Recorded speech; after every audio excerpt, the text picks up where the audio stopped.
episode of Women and Resistance. And I am your host, Adesoji Iginla, and with me, as usual, is my sister from another mother, Aya Fubara Eneli Esquire. How are you, sister? I am doing wonderful this evening. Thank you. And you? Yes, I am blessed and hot at the same time. It's rather hot in the Queen's country, but we can't complain. We can't complain. So yes, Bessie Head. We're going to be looking at the lives and times of Bessie Head, how she resisted what was around her at the time, and what we'll come to know is a continuous crisis of our people, especially in that neck of the woods, South Africa. So, over to you, sister. Who is Bessie Head?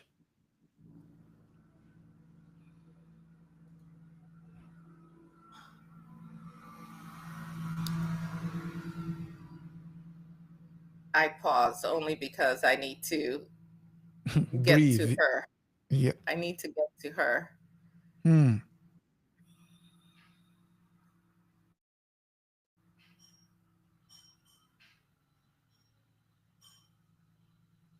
Hmm. I am a woman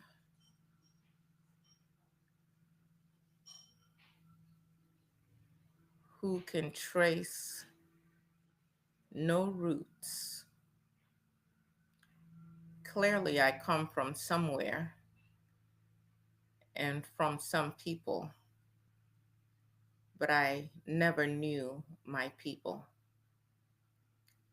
I never knew my mother or the aristocrat family she came from in South Africa as a white woman. And I never knew my father or his people.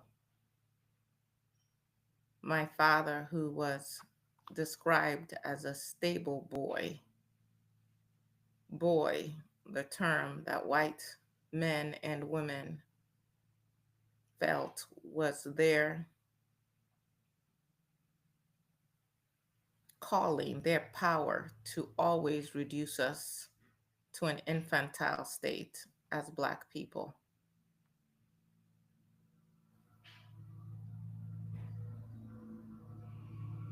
As I said, my mother was a white woman from a very wealthy family. They owned a stable of horses, race horses. And as far as I know, my father was a Black South African. And my mother had been married, and that marriage fell apart, and she returned to her family. And in that state of despair, depression as I understand it, she sought love and warmth in the arms of a Black man. And I am the evidence of their time together. Her family, in finding out this great sin, this great crime committed by their daughter, and so as not to bring shame to the family, committed my mother to a mental institution where she lived out the rest of her life and where she died in 1943. I was born on the 6th day of July 1937. I could still be living today, but of course I am not. I was born in this mental hospital in Pieter Maritzburg in South Africa.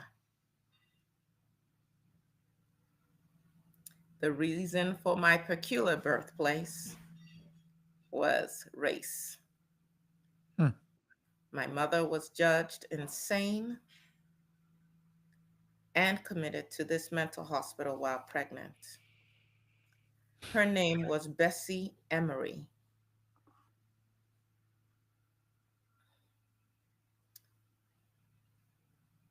I am Bessie Amelia Head. I suppose I should be honored that the South African officials, the only honor they bestowed on me, was to name me after this unknown, lovely, fragile, unpredictable woman who paid with her life for daring to seek love in the arms of a Black man and bringing me into the world. Hmm.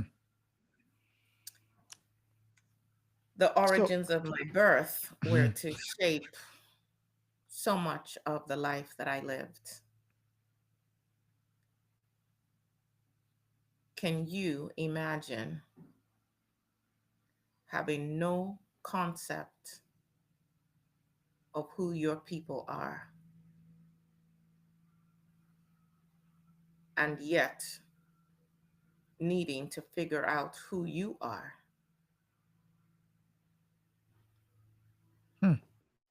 Looking at my hands, even now, I don't know if I have the hands of my Black South African grandmother or the hands of my white South African father, to the extent that we can call him South African.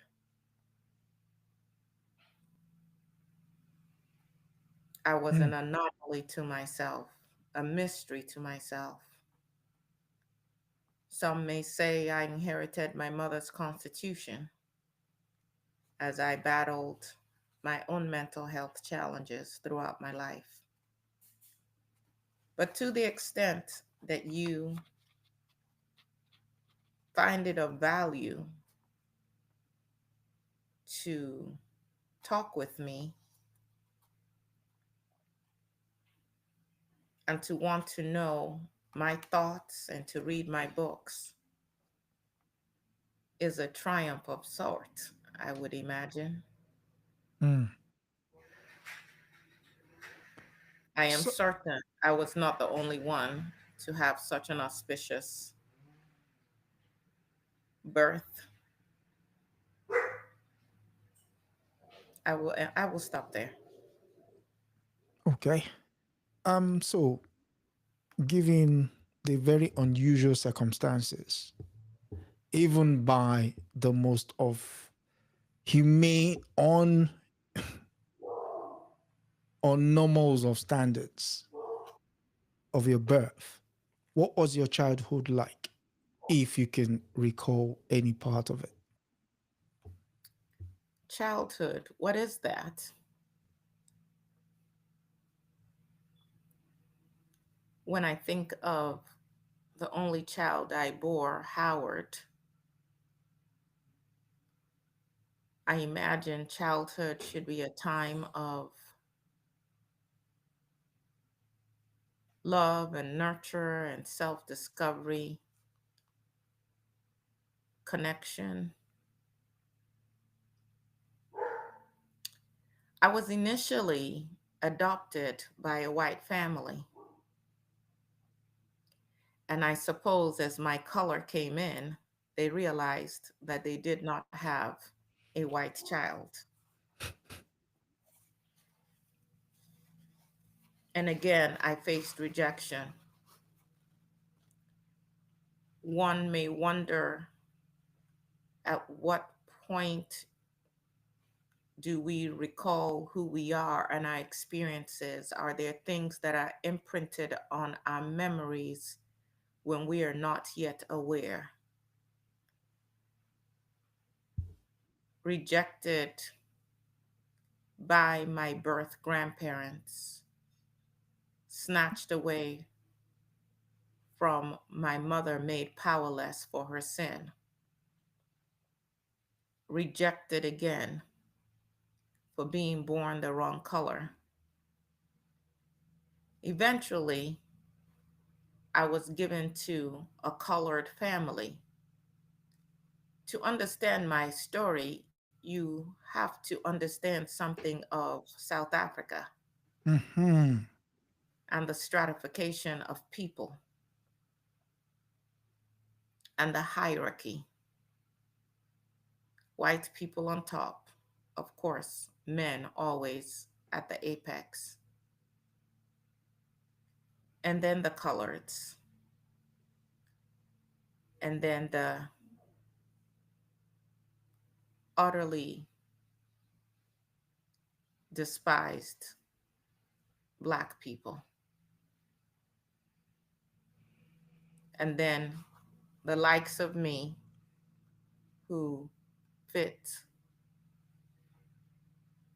in none of those worlds. My foster parents were paid about £3 a month to take care of me. But at some point, I believe my foster father passed away, and my foster mother was thrown into abject poverty. And at that point, I was moved to an Anglican boarding school in Durban. Durban, of course, named after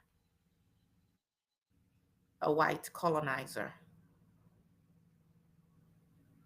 May I digress and ask, why do we still honor these people with these names even today? For that place is still named Durban. Why Well, do we continue to give them places of honor? I suppose the simple answer would be the minds are still not decolonized yet. We might believe we've decolonized our spaces, but if, as long as names like that are still abound, and that's not the only place it is, it's across the entire face of Africa. In some places, uh, these names, peoples, events have, you know, sunk their teeth into our very fabric and existence, that we now even revere some of these places. And places that used to be out of bounds for the lesser amongst us is now occupied by the so-called, for want of a better word, colonizers.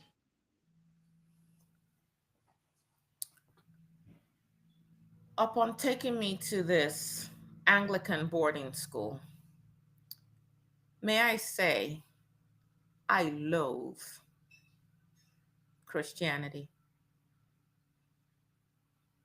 When I eventually left that missionary, I vowed never to step foot in a church ever again. Why? I don't have a problem with God. I have a problem with the people who brought us their religion, who never lived for a minute the religion they professed to believe in which they foisted on us. During the the breaks, there will be terms and then there will be vacation times, break times when children returned to their homes. I had no home to return to. And a teacher found me in a fetal position under a bush. I was dragged to the principal's office, and the principal then put me in her car and drove me to the magistrate's court. It was there that I was told, quite unceremoniously, that my foster parents, my foster mother, was not my mother at all, and that I was a product of a white woman gone mad. That principal, a missionary, took great pleasure in reading from my file and it is from her that I gleaned the little bits that I know about my beginnings. Of course, I was always told that I too would eventually go mad, be as insane as my mother. Hmm. However, although I had no frame of reference to anything beyond myself,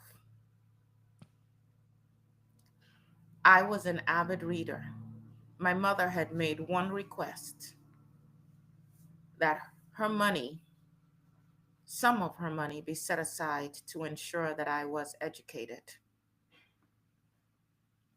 The nuns and teachers gave me books. Books became my escape.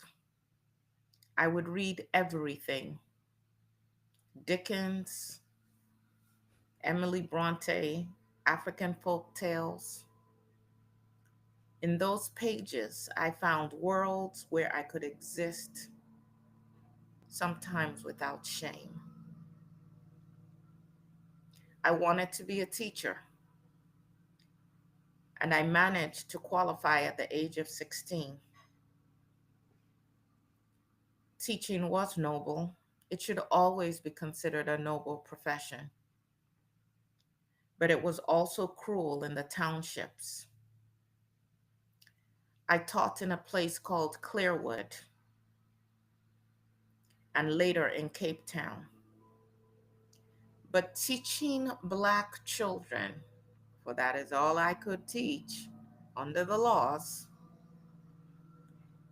under the apartheid regime, felt like trying to plant seeds in poisoned soil.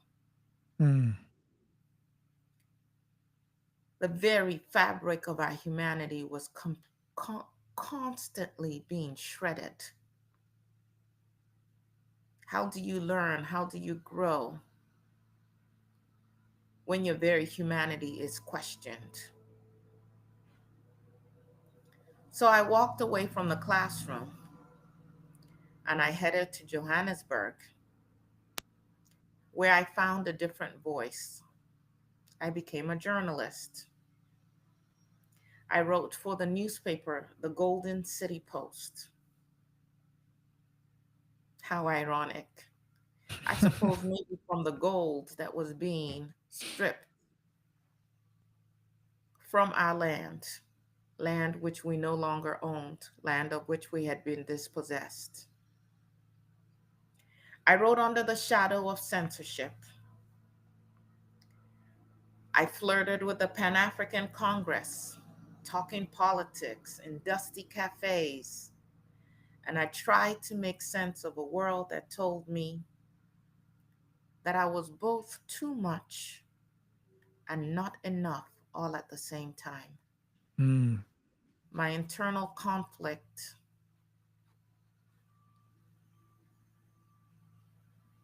stayed with me my entire life. I eventually met a man named Harold. He was a fellow journalist, Harold Head. I had hopes, as many do, of a beautiful partnership, of building a home,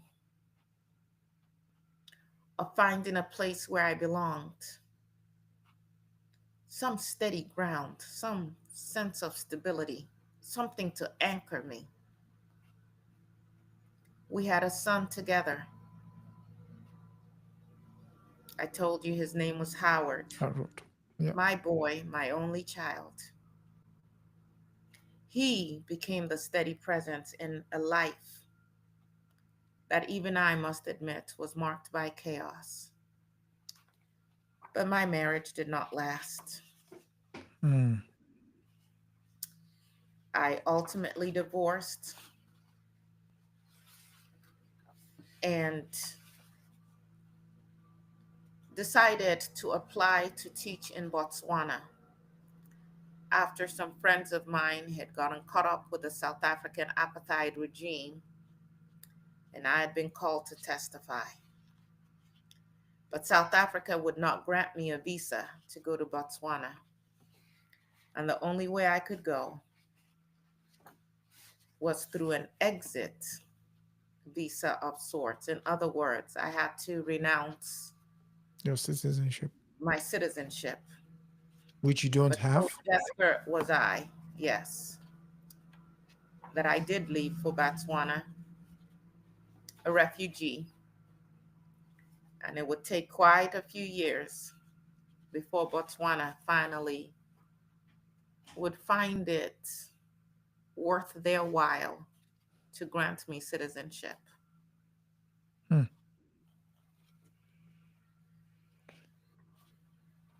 For those who are not conversant with the landscape, how far is Botswana to South Africa? Well, you can tell them because this is an opportunity for us all to learn. So Botswana is literally Canada to the United States. And so you would think people that look like you will be embracing of you as opposed to find a reason to exclude you for some society. That is why that question came up. But you were saying, go on.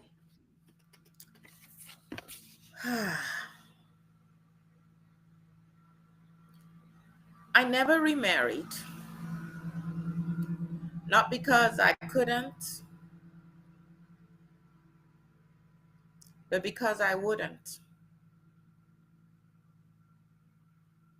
For women, whatever their race,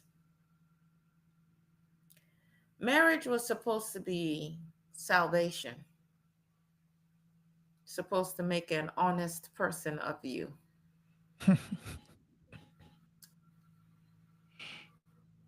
supposed to create a sense of security, stability. But I saw it as another cage because the patriarchy is truly something to behold. At a time in my life, I wrote these words: I am not in need of marriage.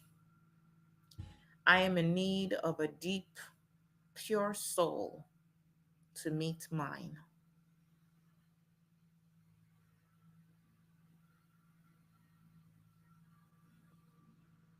I never did meet that soul. Maybe I was the soul I was seeking. Howard was my family, my anchor, and I raised him alone in an area called Serowe. I have a book by that name. Through drought and darkness, through manic episodes that landed me in an asylum as well, and through literary triumphs, I kept my boy alive. When I was low, he was often the only reason that I stayed alive. When I wrote not just for the world. I wrote not just to make sense of myself and my life. I wrote for him.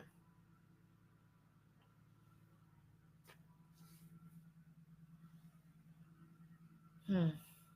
Sarowe, a dusty village with red soil and wide skies.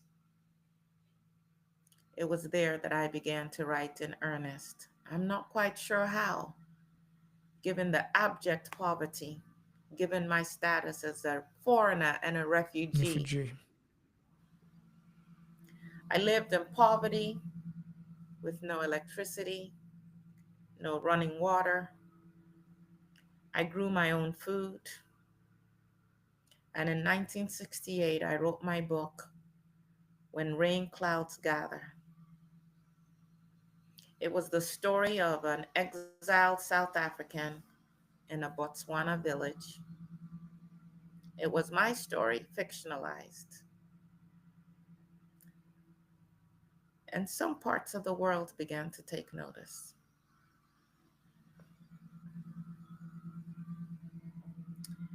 Then, of course, I wrote my book, Maru, and another book, A Question of Power.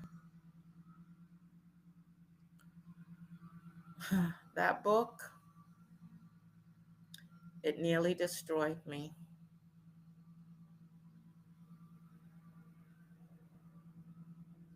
You know what effort it takes to stitch yourself together with no one claiming you, always reminded of your outsider status?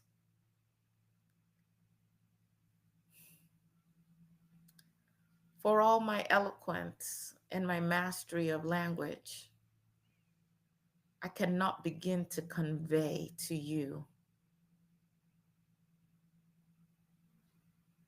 the heaviness of my existence. And wherever I went, there I was. A Question of Power was perhaps my most personal book and my most painful.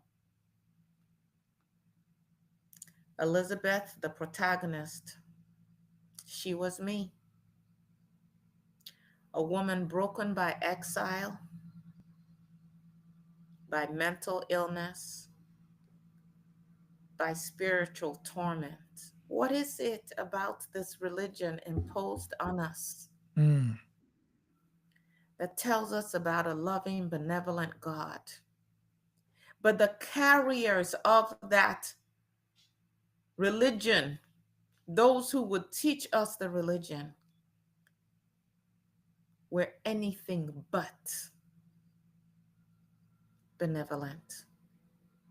I think generosity of spirit, of mind, of body, of soul, that has to be our aim as a people. Yeah. The characters who haunted the protagonist in that book were my own. They were my voices, my fears, my demons. Going to bed, waking up, looking for the simplicity in life. Oh my God, I just wanted a simple life. I needed routine, I needed discipline out there in nature. You know what I loved about Botswana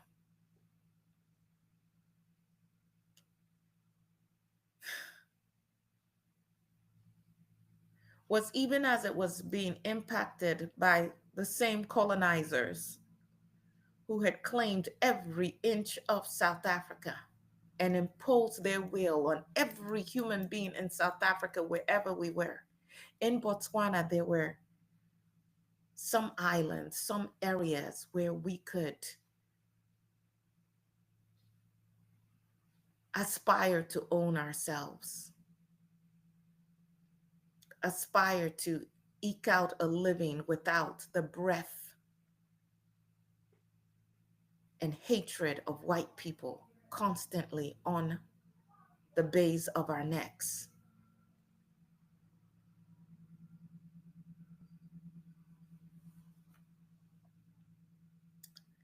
But writing that book, A Question of Power, it also saved me. It turned my would-be madness into some meaning.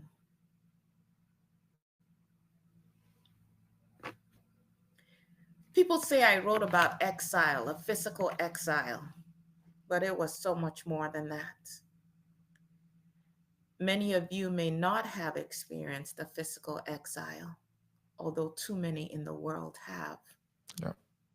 You know, I once wrote about Miriam Makeba and her ability, her gift, how she would sing and pour her heart and soul into these lyrics that in anybody else's mouth would just be words. But with her, you felt a stirring. She understood exile. She understood the pain of it. For me, it was not just a physical exile. It was about spiritual exile. what it means to be cut off from your people, your past, your sense of self. And there are too many Black people across the world who understand this. Yeah. Who am I? Who are my people? What makes me respond to things unconsciously, subconsciously? What is this tension, this ever existing anxiety? And how do you live with it? How do you find joy and love? How do you embrace life in this place of perpetual uncertainty? I wrote about being mixed race. What the hell is that?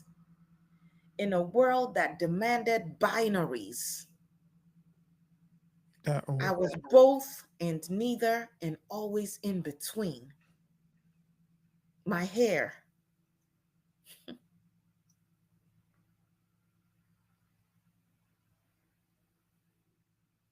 Later, I turned to stories of Botswana, the collector of treasures, Sarowe, the village of the rain wind. I was moved by the ordinary people, people who just wanted to live. I was moved by their quiet strength, but I was always also infuriated by the willingness of Black people, of Black men in particular, to accept their oppression,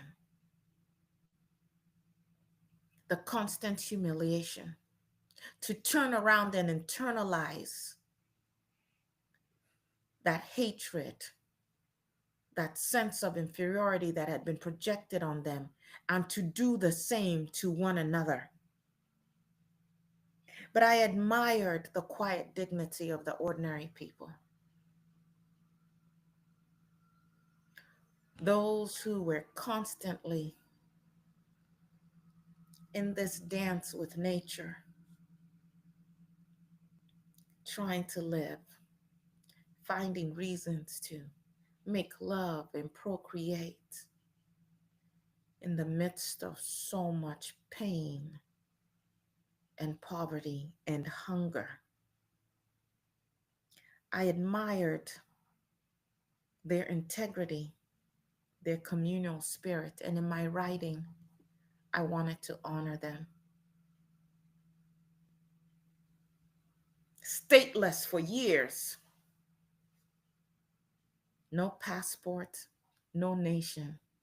Again, unclaimed, unworthy to be claimed by person or state. Mm. Mm.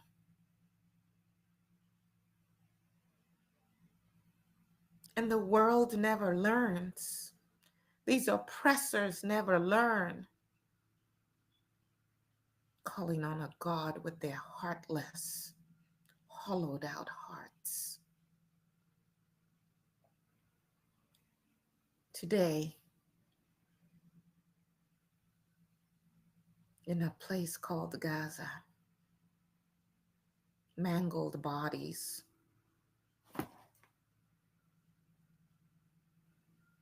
bombs going off,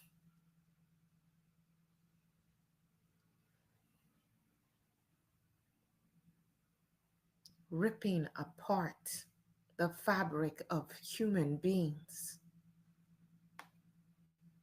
on the inside, not just what we see externally. Have you ever seen a child die of malnutrition? hmm. Have you seen a child with their last breath suckling on dried out breasts In the of a midst of mother who can no longer even shed a tear because she has no tears left in her emaciated body? in the midst of plenty, by the way.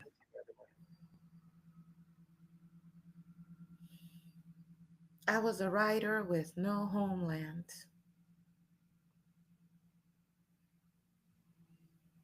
And then the awards started to come, and a little bit of money, running water.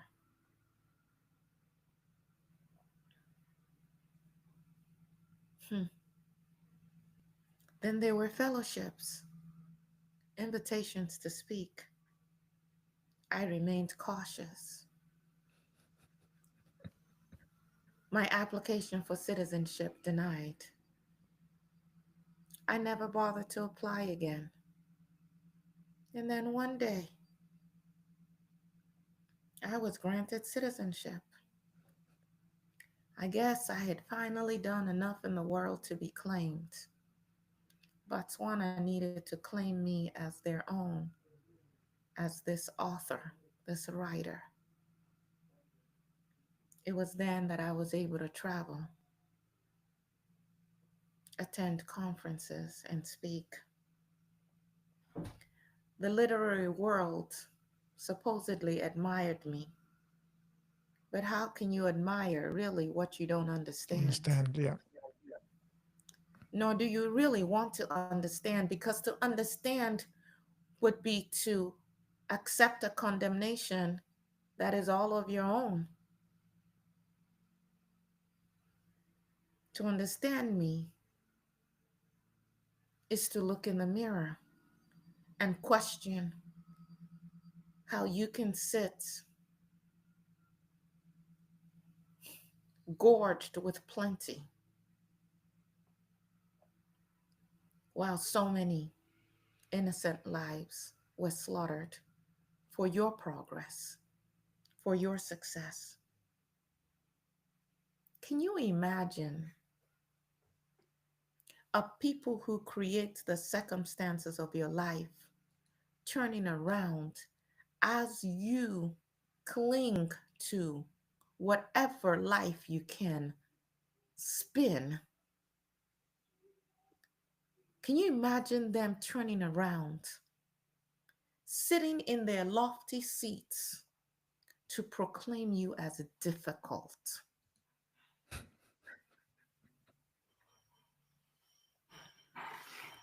And yes, I will wear that as a cloak, a badge of honor. Yes, I am proud of that which they like to call me. If I Difficult. had a philosophy, it would be that we must let people grow. What would have happened to Africa had we not been interrupted?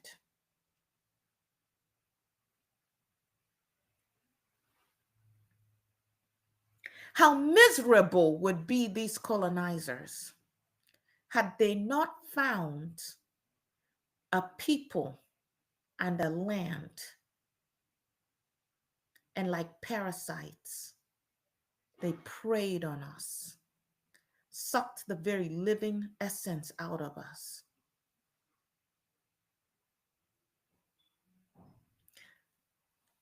With everything in me, I abhor systems that crush the spirit, apartheid, patriarchy, colonialism, neocolonialism, their damn religion.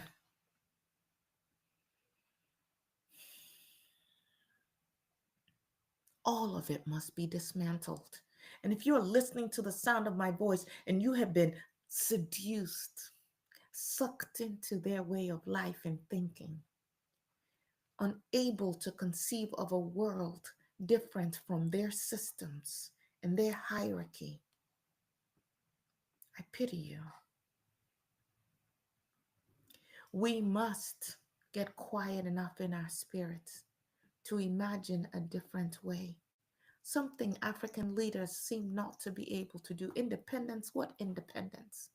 How do you take on the mannerisms, the systems, the structures of the very people who came to destroy you, who despised everything about who you are? Let me tell you about our people, the people I came to know. The injustices that you see in Africa today could not have existed in the ways that we used to live. We're not the barbarians. I believe in freedom, not just political freedom, but in the freedom of the mind, of the soul. Oh, how I searched for a place of peace. Just peace. Can we have peace?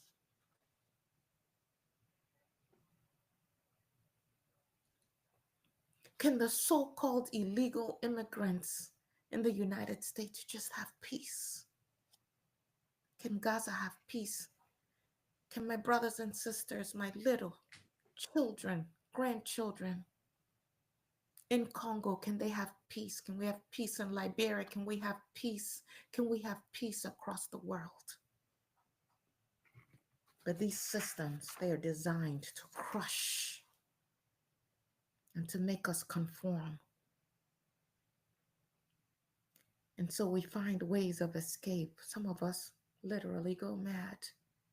Some of us drown ourselves in alcohol, in food, in sex.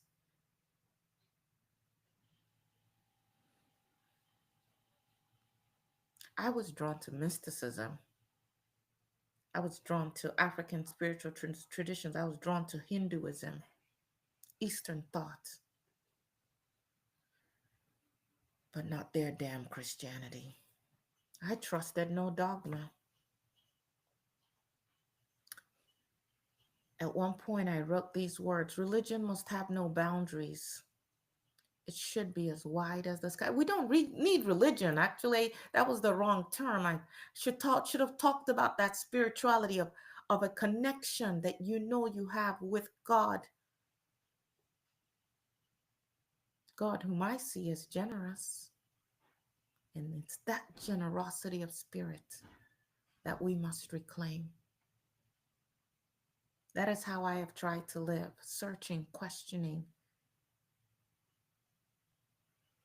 seeking peace with myself and with my fellow human beings and with all of nature.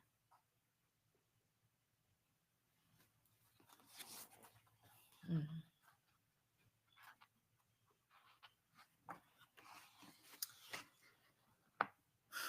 I did not live a long life, but I suppose I made my life count. In fact, I'm convinced that I did. In 1986, my body gave out. Years of struggle, the physical struggle being the least of it. Hmm. Those years had taken their toll. I died of hepatitis on April 17th, 1986. I was 48 years old.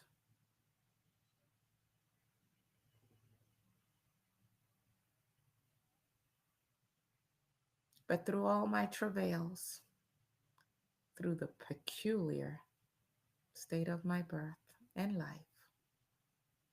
I was never defeated. I'm still speaking. I'm still fighting. I'm still dreaming of a world where a girl born across the color line,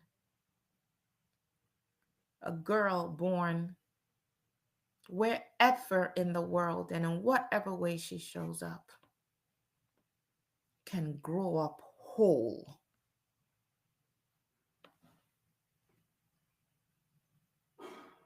I am Bessie Head. Bessie Head. Bessie Head.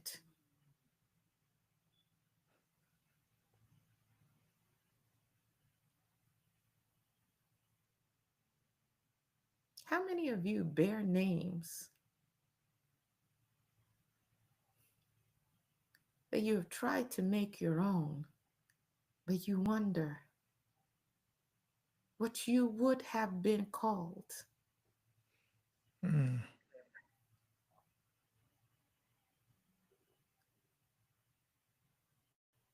If you could trace the veins of your existence,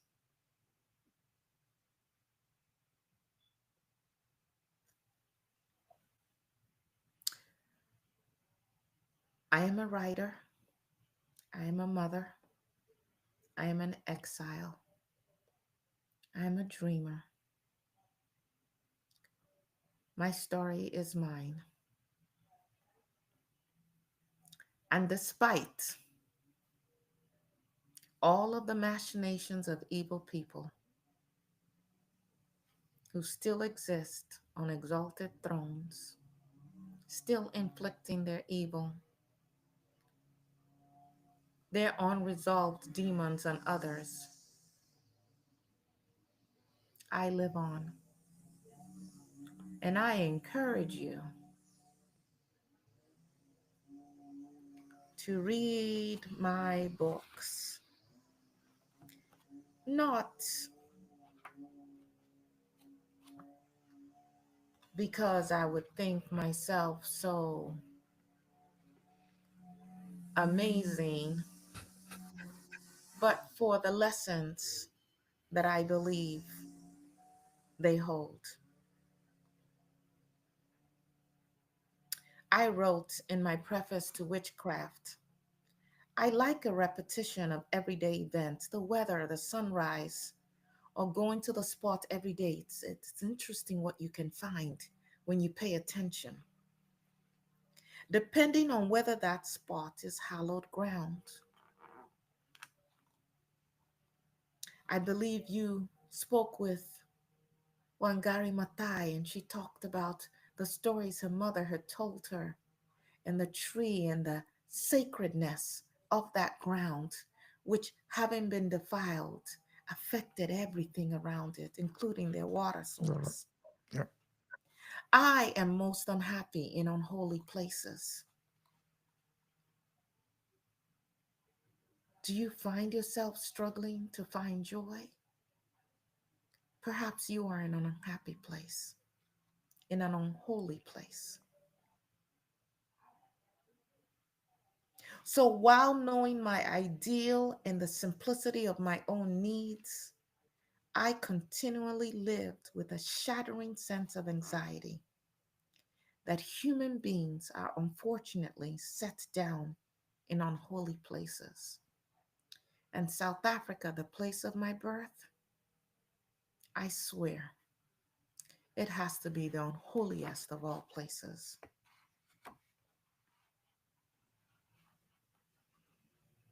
Hmm.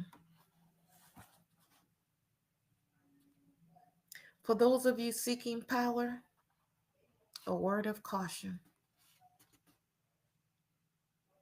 I perceived the ease with which one could become evil, and I associated evil in my mind with the acquisition of power.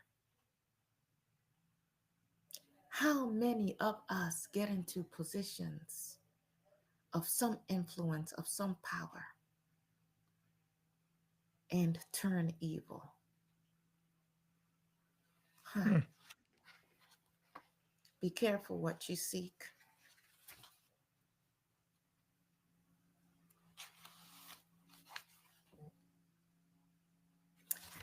So I share with you some of my books, pictures that were taken when I found a reason to smile, and even when I didn't have a reason, I smiled anyway.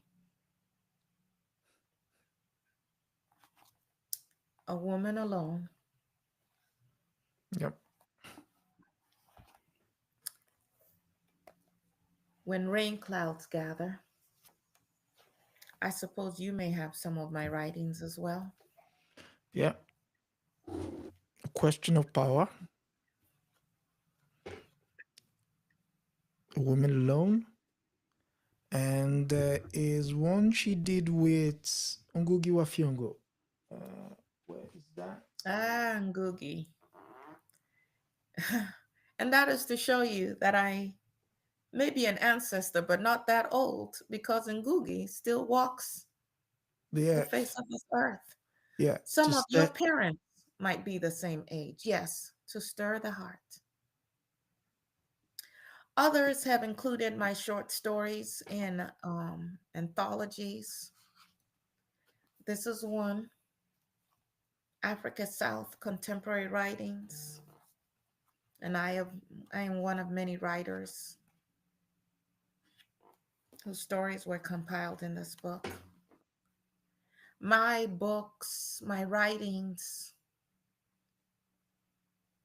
are an invitation to deep thought, to critical thinking, mhm, mm, yep. to an examination of your own life, to an examination of the structures into which you were born, which ones you've embraced, and which ones you may have, that you may be warring against.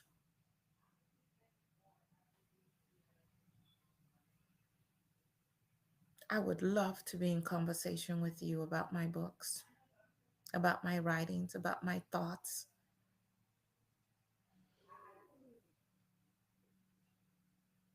I hope that they will be an invitation, a calling, a stirring of your heart to be a part of a movement to bring back generosity, to let it grow, to fight the evil that seems to be claiming the earth unabated.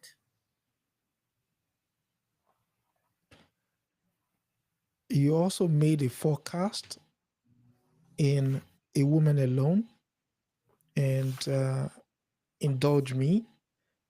You said the racialists in the south of the US are making their last stand. The hardcore of Afrikanerdom in South Africa will also make its last stand. And I think it's happening actually. Come to think of it.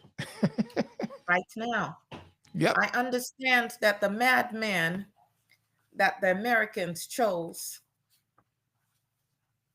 went off on a public ranting today Yes, it did. against a president who I cannot for the life of me understand why he would even go to meet with the madman in the first place. But pray tell, what transpired today? So he was shown a couple of, the president of South Africa, that was, he was shown a couple of doctored videos. So it seems the administration never gets tired of using this doctored documentation to make their case. But suffice to say, you know, it was theater.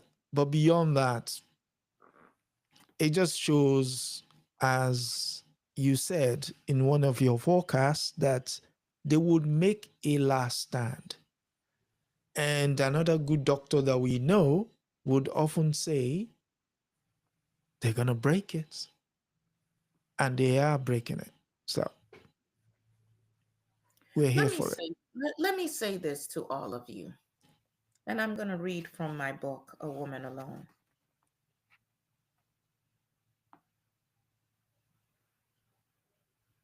We all love our comfortable grooves and somehow feel safe in patterns of living that have been imposed upon us, even though these patterns are unjust. Mm, Think of where you work, think of where you live, think of the opulence that you may enjoy, even when just a stone's throw away or scrolling on your devices, you see that there are far too many suffering a different fate. yeah. A time of change is a time of upheaval that disrupts the status quo. To what extent will you hold on to your comforts and your status quo? A time of change is also a time when violent passions rampage and terrifying acts of repression and are perpetrated by those who wish to resist this change.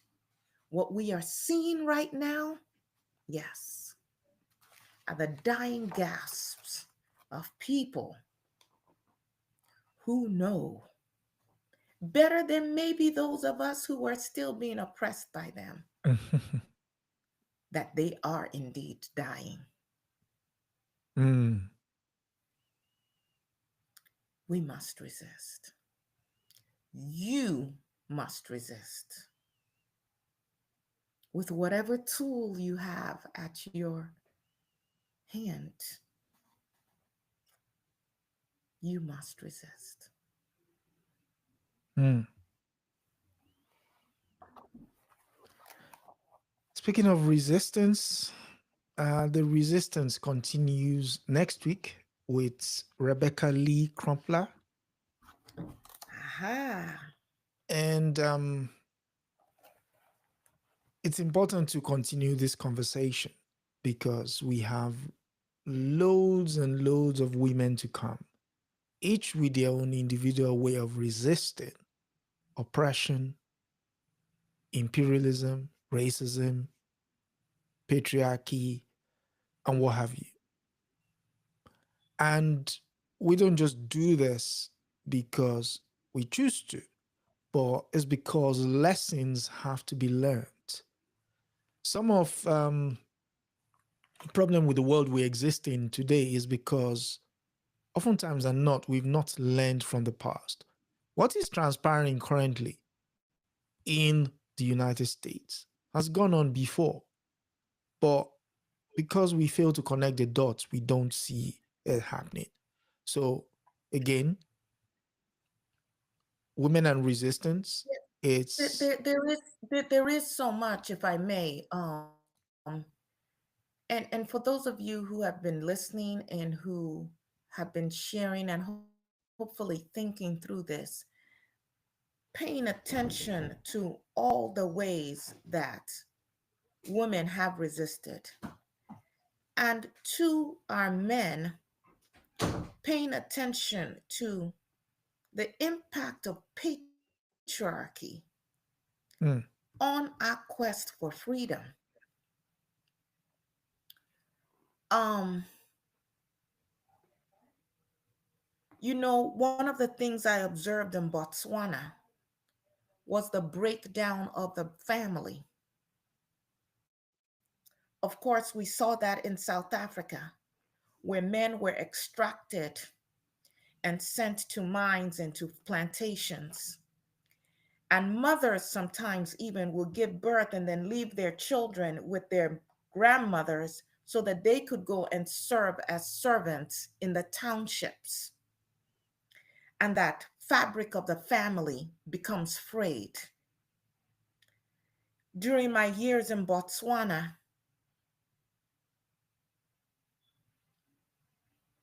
it was commonplace for men to have this sense of superiority, imposing restrictions and repressing the voices and the minds and the spirits and souls of their womenfolk, and yet choosing not to carry the very necessary load of raising those children, mm, um, of being present. How do we effectively liberate ourselves if we even talk just about, to the extent that we can talk about race, Black people, African people, when one half is also wedded to the idea of the repression of the other half? We cannot fight ourselves and win.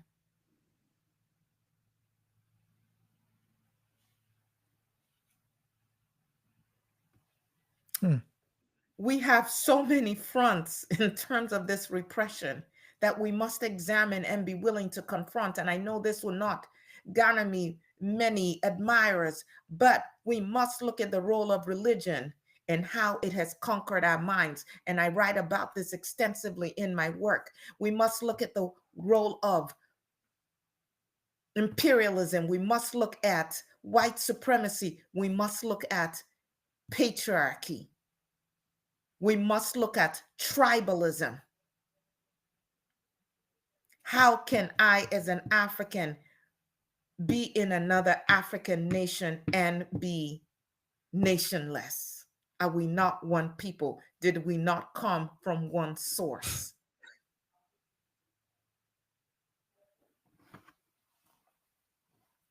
We must confront the education that has been imposed on us, because that education has propelled us to walk willingly into these prisons of mind, body, and spirit, and to even reinforce them. We have much work to do. Yes, we have much work to do, and that work continues next week when we look at the lives of Rebecca Lee Crumpler. Again, if this is your first time here, do like, share, subscribe, and do all the regular stuff. And if it's a return for you, again, read up on those books, the books of the people that we've talked about, and you can never go wrong, especially with, yes, Bessie Head. I mean, if you don't do anything this summer, read A Question of Power. Yes. But do get yourself a box of tissues while you're doing that, because it's a deep read and it's not one to be taken lightly. But then again, like the experience of all the women we've dealt with here, it's a continuation of what the dexterity of the woman spirit shows us, how they refuse to be broken. That in itself is resistance. And in the words of another writer, Maya Angelou, and Still I still I rise. rise. Still I rise. Yes. So until we rise again next week, again from me, good night, sister. Good night. And stay woke. Yes. Indeed. Indeed. Indeed. Good night.